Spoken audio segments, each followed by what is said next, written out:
인생을 살다 보면 우리에게 많은 위기가 있습니다. 그 위기가 끊임없이 찾아오죠. 다른 형태로 찾아옵니다. 처음에는 아브라함에게 물질이 없는 것으로 인해서 위기가 찾아왔죠. 두 번째는 물질이 많아서 위기가 찾아왔습니다. 우리 오늘 본문에는 전쟁이 일어납니다. 그리고 아브라함의 조카 롯이 포로로 끌려갑니다. 이런 끊임없는 위기 속에서 우리가 어떻게 대처하는지를 보게 되면 우리의 믿음의 수준이 나타납니다. 오늘도 우리가 이런 여러 가지 위험들을 만나고 위기를 만납니다. 그때 우리는 어떤 반응을 보입니까? 믿음이 없는 사람들은 그런 위기가 있을 때에 당황합니다. 하나님이 없는 것처럼 행동합니다. 오늘 우리의 삶 속에 우리가 어떤 믿음의 반응을 보여야 하고 또 우리를 하나님께서 그런 위기 속에서 어떻게 이끄시는지를 우리가 이 말씀을 통해서 함께 살펴보기를 원합니다. 첫 번째로 살펴볼 것은 도무지 승산이 없는 이 전쟁으로 위기에 처한 아브라함의 모습을 좀 보겠습니다. 1절 말씀에서 이제 12절까지는 전쟁이 일어난 배경을 설명을 합니다. 1절 말씀, 2절 말씀 읽지는 않겠습니다. 근데 여기는 어려운 이름들이 막 나오죠. 지역 이름, 사람 이름. 1절에는 4명의 왕이 나오고 2절에는 5명의 왕의 이름이 나옵니다. 그러니까 이 메소포타미아 지역에 있는 4나라의 왕이 이제 아브라함과 롯이 살고 있는 그 지역을 침략을 한 겁니다. 그러니까 1절에 나오는 왕의 이름은 공격한 왕이고 지금 2절에 나오는 왕들의 이름은 침략을 당한 쪽의 왕의 이름이죠. 성경에 전쟁이라고 하는 단어가 처음 나오는 게 오늘 본문입니다. 여기 싸우니라라는 표현이 되어 있지만 실제로는 전쟁이 일어났다 이런 뜻입니다. 그리고 이 전쟁은 그냥 단순히 가까이 있는 나라끼리 싸운 것이 아니라 아주 멀리 있는 나라가 원정까지 와가지고 전쟁을 한 국지전이 아니고 국제적인 전쟁입니다. 바벨탑 사건이 이제 있던 장소, 그러니까 저쪽 유프라테 강 근처를 중심으로 한 메소포타미아 문명이 있잖아요. 거기에 강력한 나라들이 이제 비옥한 초생달이라고 그 강을 따라서 쭉 올라오면 그 위에 끝에 가면 하란까지 가게 됩니다. 그리고 하란부터 이제 그 지중해 해안을 따라서 남쪽으로 쭉 내려오게 되는데 거기가 팔레스타인이에요. 가나안 땅이죠. 여기까지 침략을 했습니다. 그래서 이 그돌라오메가 중심이 되어 가지고 이쪽을 다 점령을 하고 그리고 그 나라에게 조공을 받았어요. 그러니까 매년 이제 수확을 하게 되면 벌어들인 것을 가지고 그 나라에 조공을 바쳐 왔습니다. 그게 12년 동안 된 거예요. 근데 13년이 되었을 때에 이 가나안 땅에 굉장한 기근이 들어가지고 흉년이죠. 그래서 바칠 게 없었어요. 그래서 조공 바치던 것을 거부하게 됩니다. 그러니까 매년 들어오던 게 안 들어오니까 이 메소포타미아 지역에 있던 이제 나라가 그걸 받아내기 위해서 다시 군대를 보낸 겁니다. 그래서 이 13년 되던 회의에 이들이 조공 바치던 것을 거부하고 그래서 14년 된 해에 이 전쟁이 일어났다라고 성경은 이야기를 하고 있습니다. 근데 이 동방의 연합국이 4나라가 이제 전쟁을 이렇게 벌리고 쳐들어오는데 저 위쪽에서부터 이렇게 내려옵니다. 근데 오면서 보이는 나라들을 다 이렇게 성과 같은 도시국가들이죠. 그 나라들을 다 쳐가지고 다 멸하면서 지금 여기 이 소돔이 있는 지역까지 오게 되는 겁니다. 성경에 보니까 우리가 잘 알지도 못하는 동네 이름 다 나오죠. 갈릴리 동쪽에 있는 여러 족속들을 다 치면서 그러면서 내려옵니다. 그래서 르바 족속을 치고 수스 족속을 치고 엠 족속 다 치면서 파죽지세로 내려옵니다. 자, 이렇게 내려오니까 소돔왕을 중심으로 한 근처에 있는 5나라의 왕이 동맹을 맺고 이제 그 나라와 싸우려고 준비를 합니다. 근데 지금 이 소돔이 위치한 지역이 어디냐면 지금의 사해, 염해라고도 하죠. 이쪽 지역입니다. 이쪽 지역은 지구상에서 가장 낮은 해수면을 따져서 390m 아래에 있는, 그러니까 굉장히 이렇게 밑으로 한참 내려간 땅입니다. 근데 거기에는 역청이 있었다고 성경이 기록을 합니다. 그러니까 역청이라는 얘기 벌써 한번 얘기 나왔죠. 바벨탑을 쌓을 때에 사람들이 그 돌과 돌을 이렇게 붙여서 이어갖고 올릴 때에 그 사이에 역청을 발랐다고 이야기를 하잖아요. 일종의 아스팔트와 같은 겁니다. 그런데 이 소돔 왕은 이런 지리적인 상황들을 잘 알고 있었죠. 그래서 그런 그 지리적인 지형 지물을 이용을 해서 이 동방의 연합국과 싸우려고 준비를 했습니다. 근데 이 연합국이 얼마나 머리가 좋으냐면 이제 북쪽에서부터 이렇게 내려오잖아요. 그럼 전쟁을 준비를 하려면 북쪽을 향해서 지키고 있었을 거 아니에요.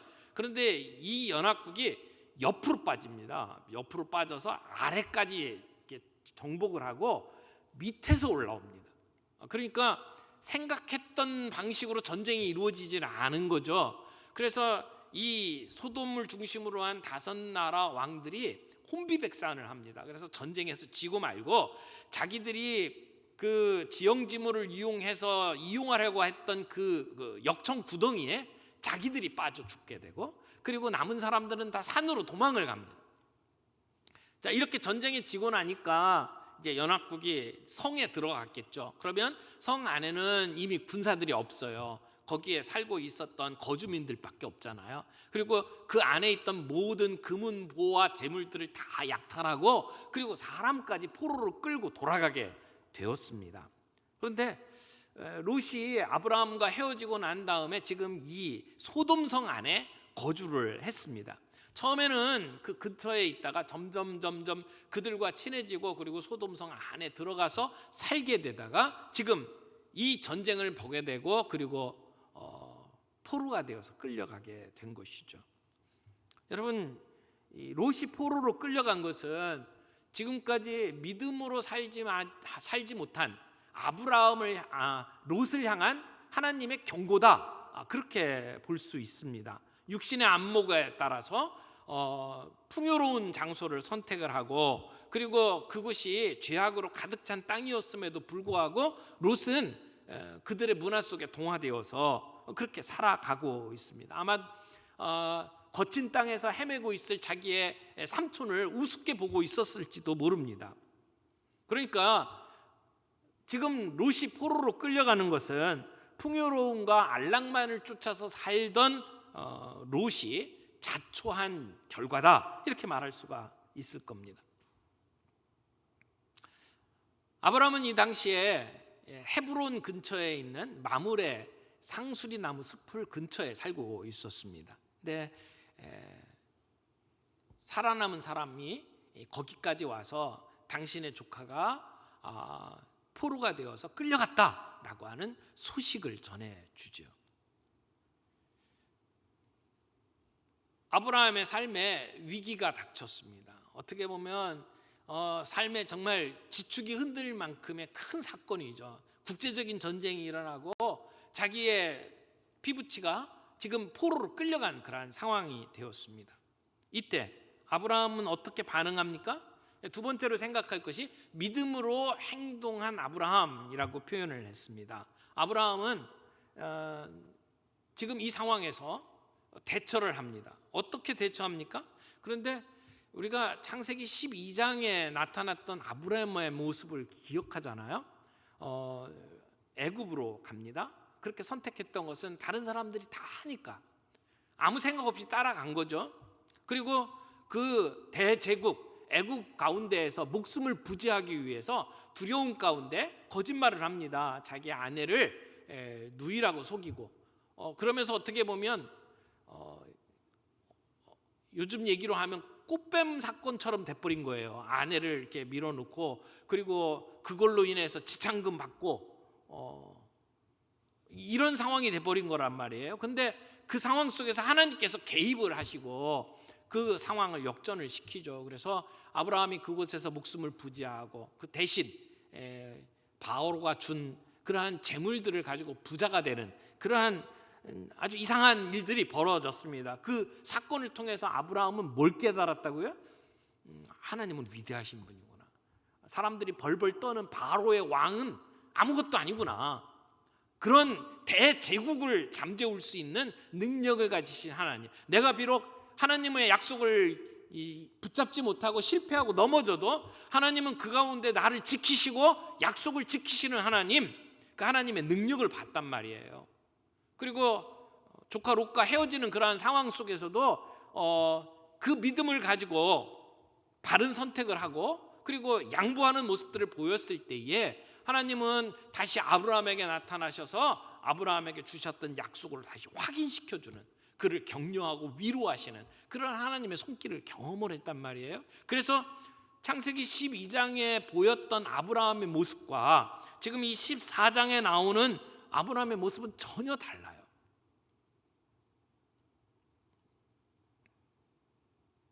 13절에 보니까 도망한 자가 와서 히브리 사람 아브라함에게 알리니, 여기 처음 히브리 사람이라고 아브라함을 소개합니다. 그런데 그가 그때 어디에 살았냐면 마므레 상수리 숲을 근처에 살았다는 거죠. 여기서 나오는 이 마므레는 사람 이름이에요.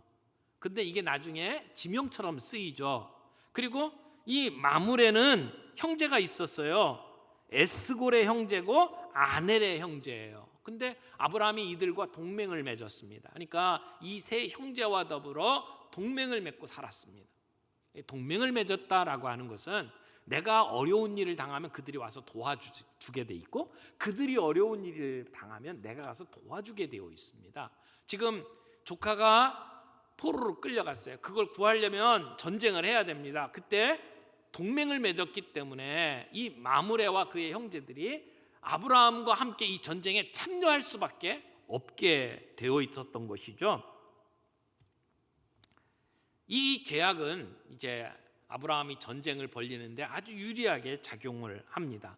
아브라함은 자기가 경험했던 하나님을 믿고 믿음으로 이 전쟁에 뛰어듭니다. 비록 자기들이 가지고 있는 전력을 가지고 그 연합군과 비교하면 상대가 되지 않는 그러한 열세임에도 불구하고 아브라함은 뛰어듭니다. 그가 생각했던 것은 자기의 사랑하는 조카 롯과 그의 식구들을 구해내기 위한 것이었습니다.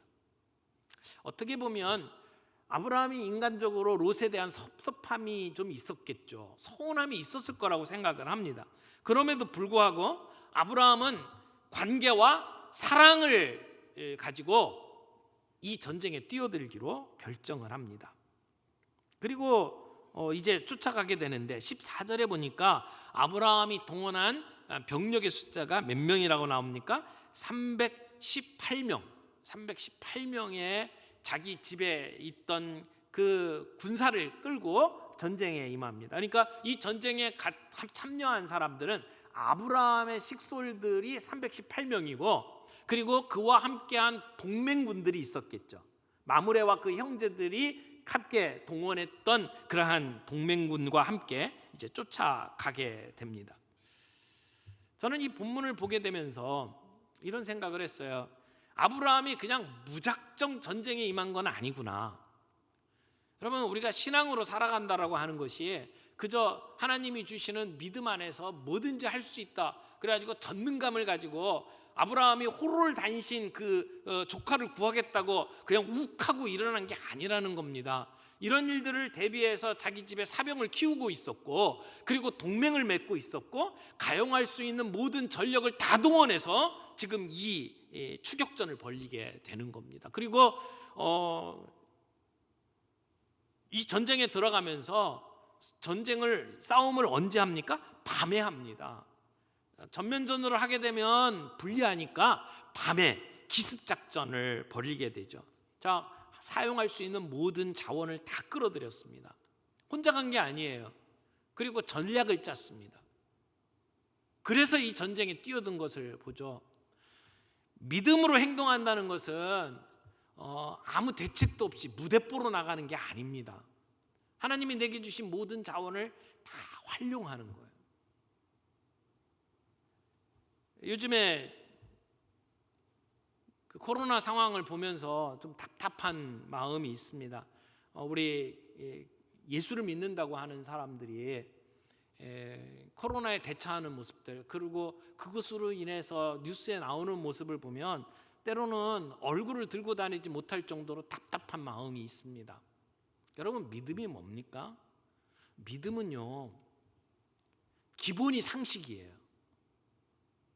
믿음으로 산다는 건 상식적인 삶을 사는 거예요. 상식 이하로 내려가면 안 됩니다. 믿음을 가지고 아브라함이 비록 열세임에도 불구하고 전쟁에 나간 것은 상식을 초월한 일이지 상식 이하의 것이 아니에요. 오늘 우리가 코로나에 대처하는 것은 하나님이 우리에게 주신 모든 자원을 다 동원해야 합니다. 과학도 동원해야 되고 의학도 동원해야 되고. 근데 하나님이 나와 함께 하시기 때문에 나는 코로나 안 걸리더라도 쉽게 나아, 그렇게 이야기하는 것은 그건 믿음의 행동이 아니에요. 마치 방역을 지키고 마스크를 쓰고 정부의 요청에 따라서 비대면으로 예배드리고 하는 것을 마치 믿음이 없는 것처럼 욕하고, 그리고 이렇게 떵떵거리면서 어떤 일이 생기더라도 우리는 예배를 드려야 된다라고 이야기하고, 그래서 지금 문제들을 일으키고 있는 이러한 모습들을 우리는 믿음이라고 말할 수가 없어요. 이 일로 말미암아 얼마나 많은 사람들이 교회를 욕하고 신앙에서 떠납니까?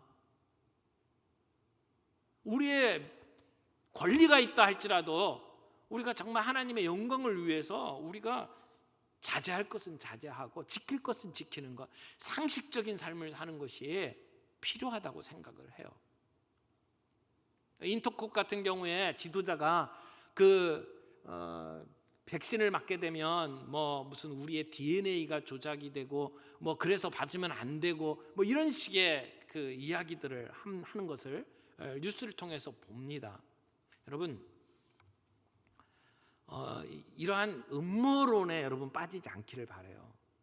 종종 우리 근처에 이렇게 유튜브를 통해서 방송하고 하는 목사님들 이야기를 들어보면 그런 형태의 음모론을 이야기하는 사람들이 참 많이 있습니다. 여러분, 그런 부분들에 우리가 그냥 그럴듯하다고 해서 쫓아다니지 않기를 바라고, 선교사 이름 붙였다고 다 그게 하나님께서 인도하신 것이라고 따라다니지 않기를 바랍니다.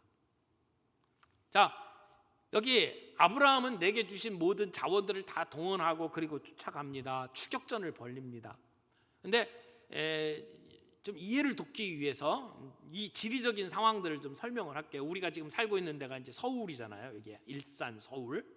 그러면 지금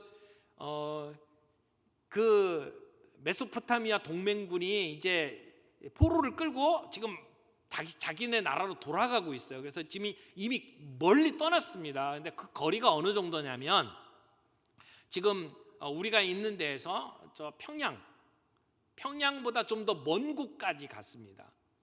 지금 상황이 그렇게 됐어요. 거기가 단입니다. 그러니까 이 가나안 땅을 설명을 할 때 제일 북쪽에 있는 도시를 단이라고 하고 제일 아래쪽에 있는 도시를 브엘세바라고 해요. 단에서부터 브엘세바까지, 또는 브엘세바부터 단까지가 이 가나안 땅을 얘기합니다. 팔레스타인. 그런데 지금 아브라함이 거주하던 때는 그 브엘세바에서 조금 더 위로 올라와 가지고 예루살렘 근처까지 가는 데예요. 거기가 헤브론입니다. 고지가 천고지입니다. 굉장히 높은 지역이에요. 근데 그곳에 지금 아브라함이 거주하고 있고, 거기서부터 한 220km 이상 떨어진 곳, 그러니까 저 평양 북쪽까지 지금 이제 그 동방 연합군이 지금 올라가고 있었어요. 이제 거기를 추격을 하는 겁니다. 그래서 자기의 그 가신들을 이끌고 군대를 이끌고 좀 추격을 해가지고 그래서 단까지 가고 거기서 공격을 해가지고 그리고는 그들이 이제 도망가는 데까지 쫓아갑니다. 그러니까 우리 표현을 따지면 저 압록강 넘어서 만주까지 쫓아가가지고 빼앗겼던 모든 재물을 다 되찾고 그리고 롯의 가족들을 살려가지고 지금 돌아오고 있는 상황이죠.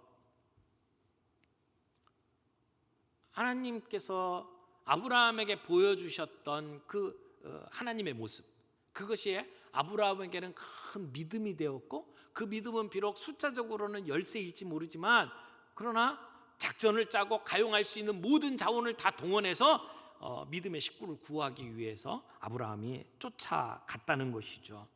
사랑하는 성도 여러분, 이 싸움은 믿음이 있었기 때문에 가능한 싸움입니다.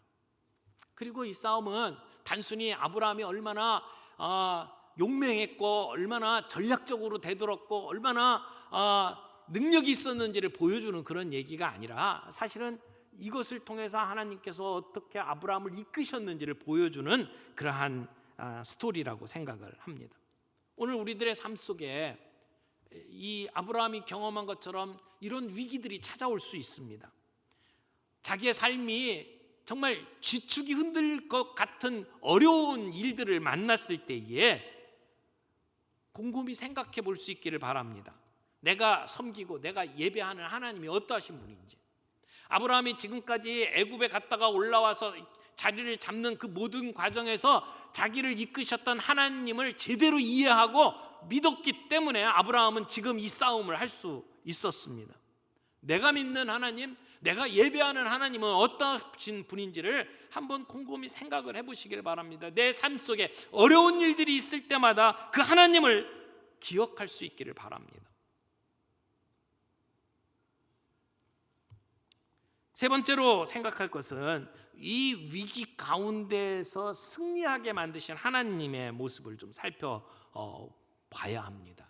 자, 아브라함이 전쟁에 이겼습니다. 그래서 모든 재물들을 다 되찾고 그리고 포로들을 다 살려가지고 그리고 이제 귀환을 합니다. 정말 멋있는 모습이죠. 아마 아브라함 마음속에 정말 가슴이 벅찼을 거예요. 뿌듯했을 거예요.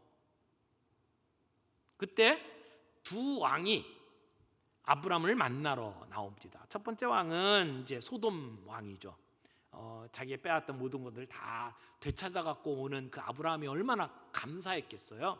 그래서 소돔 왕이 맞이하러 나왔습니다. 그런데 또 한 왕이 있습니다. 멜기세덱이 나옵니다. 멜기세덱은 신비의 인물입니다. 여기에만 딱 한 번 나오고 그 뒤에 등장을 하지 않습니다. 근데 이제 나중에 이제 다윗의 시를 통해서 멜기세덱 이야기가 나오고 또 신약 성경에 가면 이제 히브리서에서 멜기세덱의 이야기가 나오죠. 그러니까 실제적으로 역사에 등장하는 거는 지금 이 14장 여기에 잠깐 나오는 인물입니다. 설명을 한 것은 살렘 왕이다, 제사장이다, 이 두 가지밖에 없어요. 그리고는 그 배경, 족보 아무것도 나오질 않습니다. 지금 이 당시에 모든 사람은 다 족보를 이야기를 합니다. 족보가 굉장히 중요한 시대예요. 그런데 이 멜기세덱을 이야기하면서는 그 어떤 족보도 이야기를 하질 않습니다. 그리고 제사장이래요. 사실은 이해가 안 되는 말이에요. 왜냐하면 제사장이 언제 생기느냐면 나중에 이 유대교가 생긴 게 사실은 이제 애굽에서 올라올 때에 하나님께서 율법을 주시고 그리고 율법에 따라서 성막을 짓고 거기에서 섬기는 사람들을 세우면서 제사장이 세워지는 거죠. 그러니까 제사장이 세워지는 것은 한참 뒤의 일이에요. 400년, 500년 뒤의 일인데 지금 여기에 제사장이 있단 말이에요. 그리고 제사장은 어떤 사람들이었어요? 레위 지파 가운데서 아론의 자손들만 되었잖아요. 그런데 지금 이 시대는 어느 시대예요? 아브라함. 그러니까 아브라함 이전에 지금 이미 제사장이 있었다는 얘기거든요. 그래서 어떻게 제사장이 됐고 그가 하는 역할이 무엇인지 잘 알질 못해요. 그러니까 살렘 왕 할 때에 그 살렘이라고 하는 것은 살렘 또는 샬롬, 그러니까 평화라는 의미를 갖고 있어서 이 멜기세덱을 평화의 왕 또는 예루살렘 할 때 그 살렘으로 봐서 그 지역에 있었던 예루살렘의 왕, 이렇게 생각을 합니다. 그래서 정확한 건 몰라요. 그런데 멜기세덱이 아브라함을 맞이하러 나옵니다. 근데 그가 했던 게 세 가지예요. 하나는 떡과 포도주를 가지고 나왔어요. 그러니까 전쟁에 지친 사람들을 이렇게 위로하기 위해서 왔겠죠. 그리고 아브라함을 축복합니다. 하나님께서 너에게 복 주시기를 원한다라고 이야기를 하죠. 그런데 오늘 이 멜기세덱이 아브라함에게 했던 세 번째가 정말 중요합니다. 뭐냐면 아브라함에게 하나님께 영광을 돌리도록 했어요. 20절 말씀 보세요. 너희 대적을 내 손에 붙이신 지극히 높으신 하나님을 찬송할지로다. 아브라함에게 하나님을 찬송하라고 이야기를 하는 것입니다. 한번 생각해 보세요. 아브라함이 지금 정말 말도 안 되는 숫자를 가지고 가가지고 전쟁에 이겼습니다. 그리고 모든 걸 되찾아가지고 지금 위풍당당하게 돌아왔습니다. 그러면 인간적으로 그에게 칭찬을 하고 정말 멋진 일을 했다라고 격려를 하는 것이 일반적이에요. 근데 지금 멜기세덱은 뭘 합니까? 하나님께 찬양하라고 이야기를 하는 거예요. 우리 인간이 가장 위험에 처할 때가 언제냐면 승리했을 때입니다. 뭔가 성취하고 바로 다음, 승리하고 난 바로 다음이 정말 위험한 때입니다. 왜냐하면 내가 했다고 생각하기 쉽거든요. 교만해지기 쉽습니다. 지금 이 전쟁을 승리로 이끈 아브라함 마음속에 그런 교만이 싹틀 수 있는 위기였습니다. 그런데 그때 멜기세덱이 나타나서 네가 승리한 게 무엇 때문인지 아냐? 전능하신 하나님 때문이야. 그렇게 이야기를 하면서 하나님께 찬양을 돌리라고 지금 멜기세덱이 이야기를 하는 겁니다. 일깨워 준 겁니다. 여러분, 우리가 정말 믿음을 잠깐 까먹고 세상 방식으로 살아가거나 또 내가 뭔가 성취한 것 때문에 정말 의기양양해 있을 때, 그때 그 교만해지는 우리에게 와서 영적인 조언을 해주는 사람이 있는 거, 이거 인생의 축복입니다. 누군가가 와서 우리에게 사실을 짚으면서 우리의 인생에 정말 중요한 영적 교훈을 줄 수 있는 것, 이거 복받은 인생이죠. 아브라함에게 멜기세덱이 찾아와서 지금 이 조언을 하는 겁니다. 어떻게 보면 아브라함이 정말 미미한 사람이에요. 그 땅에 와서 뭐 터전도 없었던 땅에 와가지고 지금 빌부터 살고 있는데, 그래서 사람들이 보기에는 정말 겨자씨처럼 아무것도 아닌 것 같은 아브라함이 이제 막 사람들 앞에 영웅으로 등장하고 있는 시간 아닙니까? 그런데 멜기세덱은 하나님께 영광을 돌리고 하나님께 찬양하라고 지금 조언을 하고 있어요. 잘못하면 그런 상황에서 화낼 수 있습니다. 지금 무슨 얘기를 하는 거냐고, 꼭 그 얘기를 여기서 해야 되느냐고 반응할 수 있습니다. 그런데 아브라함은 멜기세덱의 이야기를 당연한 것으로 받아들입니다. 겸손하게 받아들입니다. 그리고 그 믿음의 고백을 10분의 1을 주는 것으로 표현합니다. 여기 11조가 나와요. 내가 지금 전쟁에서 이긴 것, 내가 지금 손에 쥐고 있는 이 전리품이 내 것이 아닙니다. 하나님의 것입니다. 하나님께 영광 돌립니다. 라고 하는 표시로 10분의 1을 멜기세덱에게 바칩니다. 그러니까 멜기세덱에게 바친 이 11조는 이 모든 것을 하나님이 하셨습니다 라고 하는 신앙의 고백입니다. 하나님이 우리와 맺은 언약을 신실히 이루어 가십니다 라고 하는 믿음을 가지고 하나님께 영광을 돌리는 표시로 11조를 드리는 겁니다. 여러분, 우리가 살아가는 것, 내가 오늘 숨쉬고 있는 것, 하나님의 은혜 아닙니까? 우리가 헌금을 드릴 때 11조를 드리는 그 의미가 무엇입니까? 내가 벌어들인 것 가운데 10분의 1을 따로 떼는 것이 중요한 게 아니고, 내 인생의 주인이 주님이십니다. 내가 가지고 있는 물질, 내가 갖고 있는 건강, 내 모든 환경이 다 하나님의 것입니다를 선포하며 하나님께 영광을 돌리는 의미로 드리는 것이 11조라는 것을 오늘 본문은 이야기를 해주는 것입니다. 여러분들에게 이런 영적 교훈을 주고 때때로 우리에게 그런 지적을 해줄 수 있는 그런 영적 리더들이 있기를 바랍니다. 그들의 교훈을 받았을 때에 겸손히 받들고 그리고 그 말씀 앞에 순종할 수 있는 은혜가 있기를 바랍니다. 아브라함의 정말 아름다운 모습이라고 생각해요. 근데 멜기세덱 왕과 또 한 사람이 있었죠. 소돔 왕입니다. 소돔 왕이 와가지고 아브라함을 맞이합니다. 그리고 이렇게 얘기를 하죠.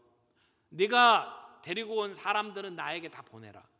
소돔 성 안에 있던 사람들이겠죠. 그 포로는 사람들은 나에게 돌려라. 대신 네가 되찾아온 재물은 네가 가져라. 이렇게 이야기를 합니다. 지금 아브라함에게 이야기한 이 소돔 왕의 이야기가 어떤 의미인지 정확하지는 않습니다만은 호의를 베푸는 것처럼 보입니다. 근데 아브라함이 뭐라고 이야기를 하죠? 내가 하나님 앞에서 맹세하는데 내 재물은 한 터럭이라도 받지 않겠다. 그래서 아브라함이 자기와 함께 전쟁에 나갔던 동맹군들 그들에게 몫으로 자기 전쟁도 아닌데 목숨을 걸고 함께 갔던 사람들이잖아요. 그들의 몫으로 재물을 나누어 주고 나머지 모든 재물은 소돔 왕에게 다시 그대로 돌려줍니다. 왜 그럴까요? 여기에 어떤 의미가 있을까요? 무엇보다도 생각할 것은 아브라함이 이 전쟁에 나갔던 것이 마치 이 재물이 탐나서 나갔던 것처럼 보여질까 봐 자기의 사랑하던 그 조카와 그 사람들을 구하기 위해서 갔던 거지 이 물질 때문에 갔던 게 아니라고 하는 것을 드러내 보여주고 싶었지 않았을까요? 또 하나 의미가 있다면 아브라함은 그 동네에 어떻게 보면 사실 이방인이에요. 사람들이 인정해 주지 않던 사람인데 이 사건으로 말미암아 지금 뜨고 있는 사람이잖아요. 그러나 아브라함은 이 기회를 이용해서 사람들 앞에 자기를 증명해 보이고 싶지 않았을 거예요.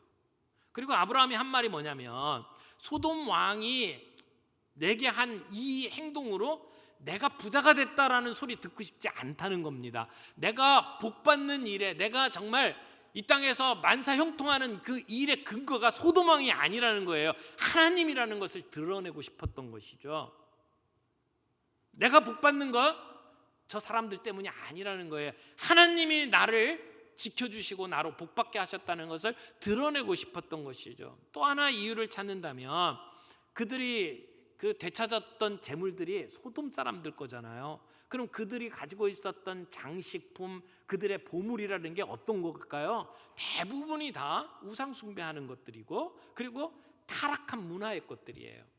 그것들을 아브라함이 갖고 있어봤자 하등에 도움이 되지는 않아요.